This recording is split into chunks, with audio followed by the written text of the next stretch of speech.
আসসালামু আলাইকুম মাছ চাষি ভাই বন্ধুরা, দেশ এবং দেশের বাহির থেকে যে যেখান থেকে আমার এই ভিডিওটি দেখতে পাচ্ছেন, ভিডিওটি ভালো লাগলে একটি সাবস্ক্রাইব করে রাখবেন পরবর্তী নতুন ভিডিও দেখার জন্য।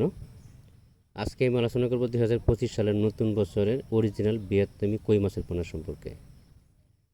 কই মাছের পোনা সংগ্রহ করার সময় লেজে ফুটা বা কান্তায় ফুটা আছে কি না, কই মাছ সংগ্রহ করার সময় এক সাইজের মাছের পোনা সংগ্রহ করতে হবে। কই মাছের পোনা একটা মাছের কিন্তু আরেকটা মাছের খেয়ে ফেলে, যেমন বড় মাছটা ছোটো মাছের খেয়ে ফেলে। এজন্য গ্রেডিং করে এক সাইজের মাছের পোনা সংগ্রহ করতে হবে। চাষি ভাইরা, কই মাছের মধ্যে কিন্তু অনেক একটু ঝামেলা চাষের ক্ষেত্রে। যেমন পুকুরের চারপাশ দিয়ে আপনার নেট ফিট করতে হবে, পুকুরের পার উঁচু থাকতে হবে, পুকুরে পানির যে হাই আছে পানির হাইটে আপনার একুরেট রাখতে হবে। যেমন 4 ফিট 5 ফিট, পূর্ব সর্বোচ্চ গেলে আপনার 5.5 ফিট এরকম রাখতে হবে। তাছাড়া না হলে কই মাছের পোনা কিন্তু কান্তা বা পুকুর থেকে বের হয়ে চলে যায়।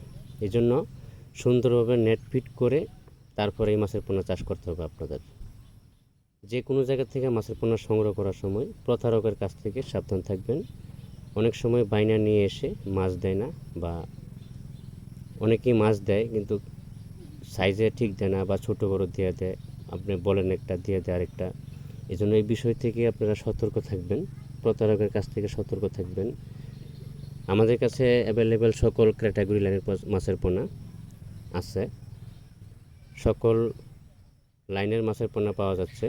আমরা সারা বাংলাদেশে হোম ডেলিভারির মাধ্যমে মাছের পোনা বিক্রি করে থাকি। আপনি চাইলে সরাসরি আমাদের হ্যাচারিতে এসে হ্যাচারি ভিজিট করে মাছের পোনা সংগ্রহ করতে পারবেন। আজকে এ পর্যন্তই, সকলে ভালো থাকবেন। আল্লাহ হাফেজ। কথা হবে পরবর্তী ভিডিওতে।